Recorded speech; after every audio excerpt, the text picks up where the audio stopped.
Welcome back to Hollywood Hindi. आज हम जिस मूवी के बारे में बात करने जा रहे हैं उस मूवी का नाम है पायरेट्स ऑफ द कैरिबियन।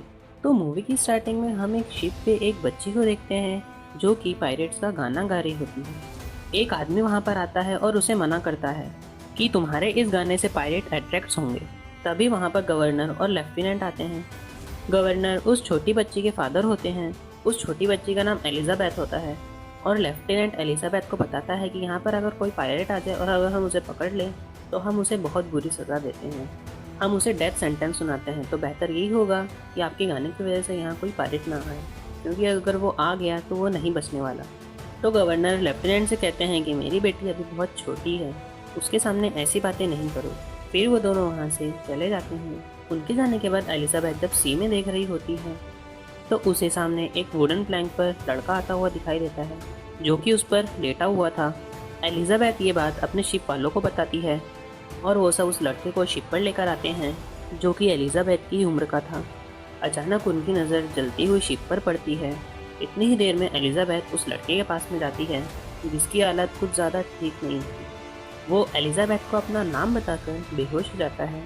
उस बच्चे के गले में एक गोल्डन लॉकेट था जो कि एक गोल्डन कॉइन की तरह लग रहा था और उस पर पायरेट्स का साइन भी बना हुआ था। एलिजाबेथ उस लॉकेट को उतारकर अपने पास रख लेती है ताकि उसके फादर और लेफ्टिनेंट को पता न चल जाए कि यह लड़का पायरेट है, वरना वो इसे मार डालेंगे। कई साल बीत जाते हैं और एलिजाबेथ अब बड़ी हो चुकी होती है और अब वो उस लॉकेट को देख रही होती है जो कि उसने उस बच्चे के गले से उतारा था। तभी एलिजाबेथ के पास उसके फादर आते हैं और उसे ड्रेस देते हैं कि इस ड्रेस को पहन लो, क्योंकि आज लेफ्टिनेंट की प्रोग्रेस का दिन था। गवर्नर ने उनका रैंक हाई कर दिया था। तो वो एलिजाबेथ से कहते हैं कि तैयार होकर वहाँ पे आ जाना और उसकी खुशी में हम एक इवेंट करेंगे, क्योंकि गवर्नर कहीं ना कहीं चाहते थे कि उनकी बेटी की शादी गवर्नर से हो जाए। हालांकि इनमें बहुत ज़्यादा ही एज डिफरेंस था। अब हम उस लड़के विल को देखते हैं जो कि अब ब्लैक स्मिथ बन चुका था। वह आज भी गवर्नर के लिए कुछ वेपन्स बना के लाया था। एलिजाबेथ उससे आकर मिलती है, लेकिन गवर्नर नहीं चाहते थे कि वह किसी गरीब आदमी से मिले, तो वो उसे वहाँ से ले जाते हैं। उधर समंदर में हम कैप्टन जैक स्पैरो को देखते हैं जो समंदर में अपनी शिप खड़ी करता है। तो उसे एक आदमी कहता है कि यहाँ पर तुम्हें शिप पार करने के लिए चांदी का सिक्का देना होगा। तो वह जाकर उस आदमी को 3 चांदी के सिक्के देता है और अब कहता है कि मुझे जाने दो। जैसे ही वो आगे बढ़ता है तो वहाँ के 2 गार्ड्स उसे रोक लेते हैं। तो कैप्टन जैक स्पैरो उनसे कहता है कि मुझे जाने दो, मुझे एक जहाज़ को चुराना है। उन गार्ड्स को यकीन नहीं होता कि आखिर यह बोल क्या रहा है। अब दूसरी तरफ समंदर के किनारे पर हम लेफ्टिनेंट और एलिजाबेथ को देखते हैं जो कि आपस में कुछ बात कर रहे होते हैं। और जब लेफ्टिनेंट कन्फेशन करता है कि वो एलिजाबेथ से शादी करना चाहता है, एलिजाबेथ का पीछे से ड्रेस टाइट होने की वजह से उसे सांस भी नहीं आ रहा होता और उसे सफोकेशन होने लगती है। तो वो बेहोश हो जाती है और समंदर में गिर जाती है। उसके गले में वो लॉकेट भी होता है जिससे कुछ वेव्स निकलती हैं और समंदर में चारों तरफ फैल जाती हैं। एलिजाबेथ को पानी में गिरते हुए जैक ने देख लिया था, तो वह फौरन से पानी में जाता है और एलिजाबेथ को ऊपर लाता है। उसके गले में लॉकेट देखकर वह एलिजाबेथ से लॉकेट के बारे में पूछता है, लेकिन तभी वहाँ पर गवर्नर और लेफ्टिनेंट आ जाते हैं। एलिजाबेथ को कवर करते हुए कैप्टन जैक स्पैरो पर तलवार रख देते हैं। तो एलिजाबेथ उनसे कहती है कि इसने तो मेरी जान बचाई है। तभी लेफ्टिनेंट को कैप्टन जैक स्पैरो पर पायरेट का साइन नजर आता है और वो भी हाथ पर। तो लेफ्टिनेंट डिसाइड करता है कि वह इसे मार देगा, लेकिन एलिजाबेथ मना करती है। तो लेफ्टिनेंट कैप्टन जैक स्पैरो को मारने की बजाय उसे कैद कर लेता है और वह कैप्टन जैक स्पैरो को लेकर जेल में चले जाते हैं। लेकिन कैप्टन जैक स्पैरो अपने आप को छुड़ाते हुए एलिजाबेथ को पकड़कर उस पर गन पॉइंट कर देता है और वह धीरे धीरे पीछे होने लगता है और मौका पाते ही भाग जाता है। और फिर वह ऐसी जगह जाता है जहाँ जाकर वह अपना हैंड कफ या हथकड़ी काट सके, और वह जगह विल की होती है क्योंकि वह एक ब्लैक स्मिथ था।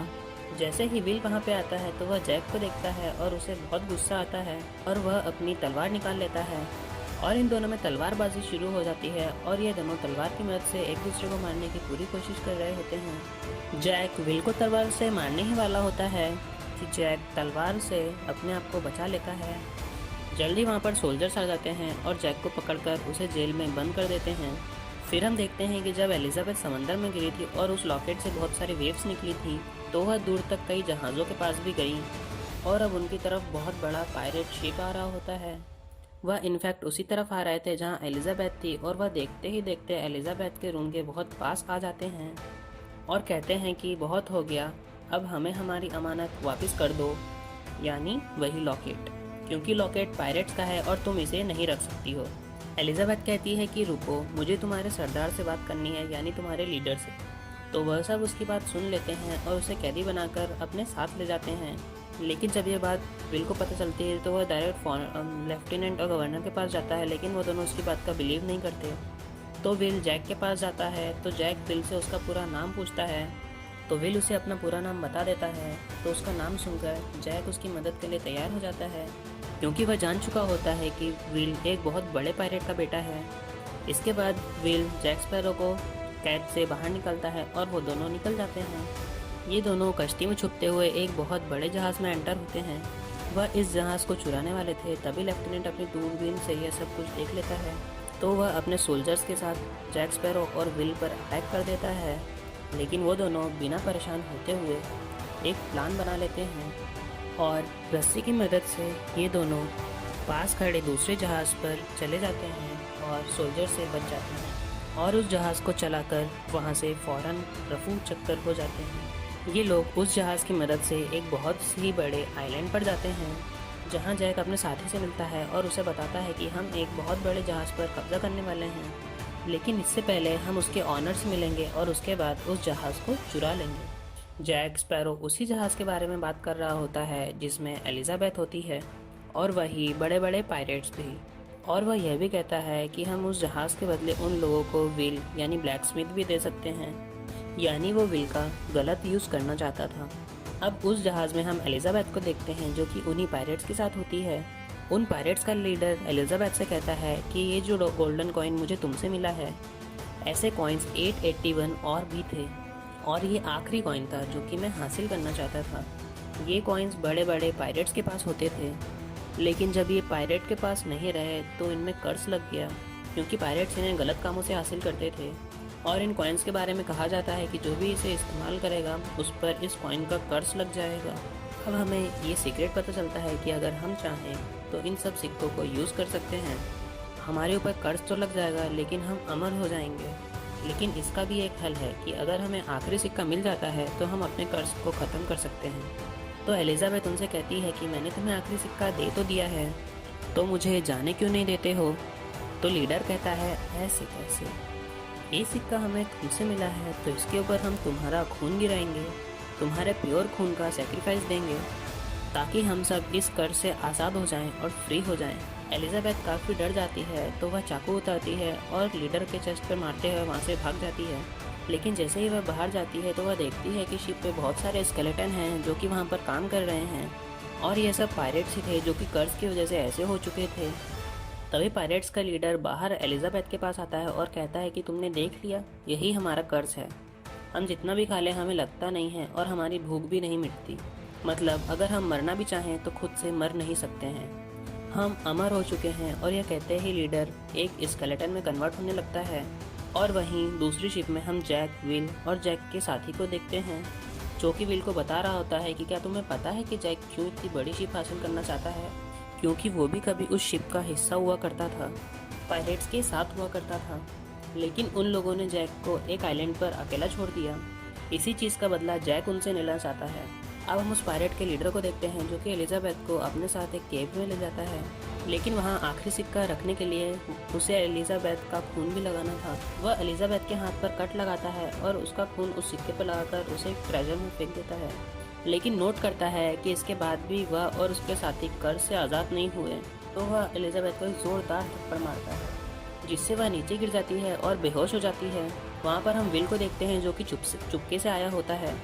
वह एलिजाबेथ को होश दिलाता है और गोल्डन कॉइन को उठाता है, और वो एलिजाबेथ को लेकर बाहर आ जाता है जब लीडर और उसके साथी बहस कर रहे थे, इसलिए वो इन दोनों को नोटिस नहीं कर पाते। लेकिन जब जैक वहाँ से निकलने वाला होता है तो उसे पकड़ लिया जाता है। जैक कहता है कि मुझे छोड़ दो, अगर तुम मुझे छोड़ दोगे तो मैं तुम्हें उस आदमी का पता बता दूंगा जिसके खून की तुम्हें असल में ज़रूरत है, और उसके बाद तुम लोग आज़ाद हो जाओगे। लेकिन अभी भी उन लोगों ने जैक को पकड़ा होता है और वो सब उस आदमी को ढूंढने के लिए निकल जाते हैं। अब दूसरी तरफ हम शिप में एलिजाबेथ और विल को देखते हैं। वो काफ़ी डरे हुए होते हैं कि पायरेट्स उनकी बोट पर अटैक न कर दें, और जिस बात का डर था वही होता है। पायरेट्स इनकी बोट पर अटैक कर देते हैं, उन पर वो बहुत सारा हमला करते हैं और फाइनली रस्सी की मदद से वो उनकी बोट पर आकर दोनों को कैद कर लेते हैं। पायरेट का लीडर जानता था कि विल ही वही लड़का है जिसकी खून की हमें ज़रूरत है, क्योंकि वह एक बहुत ही बड़े पायरेट का बेटा है और तो और ये कर्ज भी नहीं है और हमें कर्ज से आज़ाद करवा सकता है। इसके बाद पायरेट का लीडर शिप पर एक बहुत बड़े लकड़ी का पीस रखता है और उससे एलिजाबेथ को पानी में जाने के लिए कहता है और वह उस वुडन प्लैंक को हिलाता है ताकि एलिजाबेथ पानी में गिर जाए। एलिजाबेथ पानी में गिर जाती है और उसके फ़ौरन बाद वो जैक से कहते हैं कि प्यारे जैक, तुम्हें याद तो होगा कि कई साल पहले हमने तुम्हें इसी आइलैंड पे छोड़ा था और अब फिर से छोड़ रहे हैं। इसके साथ वो जैक को भी पानी में गिरा देते हैं। अब एलिजाबेथ और कैप्टन जैक स्पैरो पानी में से होते हुए एक आइलैंड पर पहुंच जाते हैं। उनके चारों ओर गहरा पानी था, वह वहां से निकल भी नहीं सकते थे। अब ऑलमोस्ट 2-3 दिन निकल जाते हैं और एलिजाबेथ वहां पर आग जलाती है, तो उस आग को देखते हुए एक बहुत बड़ी शिप यहाँ पर आके रुकती है। लकीली इस शिप पर कोई पायरेट या कोई और नहीं होता, बल्कि एलिजाबेथ के फादर गवर्नर और लेफ्टिनेंट होते हैं।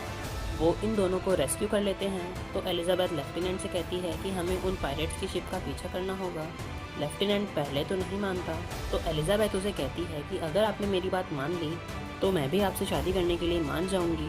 तो लेफ्टिनेंट हाँ कर देता है। ये सब लोग उन पायरेट्स की शिप का पीछा करते हुए उस केव तक पहुंच जाते हैं जहाँ पर वो लोग थे, और उनकी शिप भी अंदर केव में ही थी, क्योंकि अब वो लोग खुद को कर्ज से आज़ाद करवाना चाहते थे। कैप्टन जैक स्पैरो कहता है कि मैं अंदर जाऊंगा, उन पायरेट्स के लीडर से कहूँगा कि बाहर एक और शिप आया है तो तुम अपने आदमियों को बाहर भेजो। तो वो ऐसा करेगा तो मैं अंदर चले जाऊंगा और तुम लोग उन पायरेट्स पर गोलियां चला देना। ये कहकर कैप्टन जैक स्पैरो अंदर जाता है। अब अंदर केव में सारा प्रोसेस स्टार्ट हो चुका था। उन लोगों ने विल को बांधा हुआ था और वो जल्दी उसका गला भी काटने वाले थे। जैक स्पैरो उन लोगों को रोकता है और कहता है कि अगर तुम लोग उसको मारकर कर्ज से आज़ाद भी हो गए तो बाहर जाके क्या होगा। बाहर लेफ्टिनेंट और उसके लोग तुम लोगों का इंतज़ार कर रहे हैं, और अगर उन्होंने तुम लोगों को मार दिया तो क्या होगा। अब मेरी बात ध्यान से सुनो। तो तुम यहाँ केव में विल को मारने की बजाय बाहर जाओ, उन लोगों को मारो, उनकी शिप पर कब्जा कर लो और तुम लोग जीत भी जाओगे, जिसके चलते तुम लोगों के पास 2-2 शिप होंगी। और उसके बाद तुम लोग यहाँ पर आके खुद को कर्ज से आज़ाद करवाना, ताकि जब तुम बाहर जाओ तो सेफ रहो। सब लोगों को कैप्टन जैक स्पैरो की बात बहुत पसंद आती है, लेकिन कैप्टन जैक स्पैरो उस ट्रेजर में से एक गोल्ड कॉइन निकाल लेता है। उसने चालाकी के साथ ऐसा किया होता है, क्योंकि जब तक उस ट्रेजर में सिक्के पूरे नहीं होंगे तब तक उनका कर्ज कंप्लीट नहीं हो पाएगा। अब ये लीडर अपने सब पायरेट्स को बाहर भेज देता है। अब पायरेट्स और बाहर के लोगों में लड़ाई शुरू हो जाती है। केव के अंदर हम जैक और विल को देखते हैं, जो कि उस लीडर से खुद लड़ रहे होते हैं और उनमें तलवारबाजी हो रही होती है। लेकिन जब जैक उस लीडर के पेट में तलवार घुसाता है तो उसे कुछ भी नहीं होता, क्योंकि वह अमर था। मौके का फ़ायदा उठाकर लीडर जैक के पेट में अपनी तलवार आर पार कर देता है। यहाँ पर जैक पर रोशनी पड़ती है और हमें जैक का असली रूप भी दिख जाता है कि वो भी अब स्केलेटन के जैसा बन चुका था। और ऐसा इसलिए क्योंकि कुछ देर पहले उसने भी एक गोल्डन कॉइन चुराया था, इसलिए वो भी श्रापित हो चुका था। तो लकीली उसका मरना यहाँ पे पॉसिबल नहीं था। तो यहाँ पर जैक को एक आइडिया आता है। उसके पास जो गोल्डन कॉइन था उस पर वो अपना खून लगाता है और वह उसे विल की तरफ फेंकता है और वह उसे कैच कर लेता है। तभी वहाँ पर एलिजाबेथ आती है। लीडर जब उसे देखता है तो वह एलिजाबेथ पर गन पॉइंट कर लेता है और जैक स्पैरो भी लीडर पर गन पॉइंट कर लेता है और यहाँ पर गोली की जोरदार आवाज़ आती है। हमें ऐसा लगता है कि लीडर ने एलिजाबेथ को मार दिया हो, लेकिन जैक ने लीडर पर गोली चलाई होती है। यहाँ पर लीडर जैक से कहता है कि इस गन में आखिरी बुलेट थी और वह भी तुमने इस्तेमाल कर ली, और कहता है कि क्या तुम नहीं जानते कि मैं अमर हूँ और मुझे कुछ नहीं हो सकता। तो जैक उसे कहता है कि नहीं, ये तुम्हारी सोच है, और इसी के साथ वह 2 सिक्के ट्रेजर में डाल देता है। उसके फ़ौरन बाद वो लीडर इंसान में कन्वर्ट हो जाता है, यानी उनका श्राप खत्म हो चुका था और अब उस पर बुलेट का असर होने लगता है और उस लीडर की यहाँ पे ही मौत हो जाती है। बाहर हम बाकी पायरेट्स को देखते हैं जो कि नॉर्मल इंसान बन चुके होते हैं। वो सब अपने वेपन्स नीचे फेंक देते हैं और वो सब कहते हैं कि अब हम वॉर नहीं करेंगे, क्योंकि जो ये लोग चाहते थे वो इनको मिल चुका था। अब हम देखते हैं कि कैप्टन जैक स्पैरो को फांसी दी जा रही होती है और वहाँ पर विल भी होता है। वो सीधा उस जगह जाता है जहाँ पर एलिजाबेथ भी थी और उसे कन्फेस करता है कि वह उसे पसंद करता है, और उसके बाद वो फ़ौरन जाता है कैप्टन जैक स्पैरो को फांसी से बचाने के लिए। विल उसकी वो रस्सी को खोलते हुए और गार्ड्स को धक्का देते हुए जैक स्पैरो को वहाँ से छुड़ा लेता है और उसके साथ भागने लगता है। लेकिन उनकी किस्मत ज़्यादा अच्छी नहीं होती और लेफ्टिनेंट के सोल्जर्स इन दोनों को घेर लेते हैं और इन पर अपनी गन्स तान लेते हैं। अब यहाँ पर एलिजाबेथ गवर्नर के साथ आती है। वो गवर्नर को बताती है कि वह विल को पसंद करती है। जैक स्पैरो यहाँ से मौका देखते हुए भाग जाता है, पानी में कूद जाता है। सामने उसके साथियों का शिप होता है जो कि उसे बचाने आए थे। उस तरफ हम लेफ्टिनेंट को देखते हैं जो कि ब्लैक स्मिथ यानी विल से माफ़ी मांगता है। गवर्नर भी अपनी बेटी से कहता है कि मैं तुम्हें खुश देखना चाहता हूँ, और इसी के साथ वह अपनी बेटी को विल से शादी करने के लिए अलाउ कर देते हैं। अब उधर हम कैप्टन जैक स्पैरो को उधर शिप में देखते हैं जो कि अब उस शिप का कैप्टन बन चुका होता है और उसका यह ख्वाब पूरा होता है। और इसी के साथ यह मूवी भी एंड हो जाती है। Thank you guys for watching.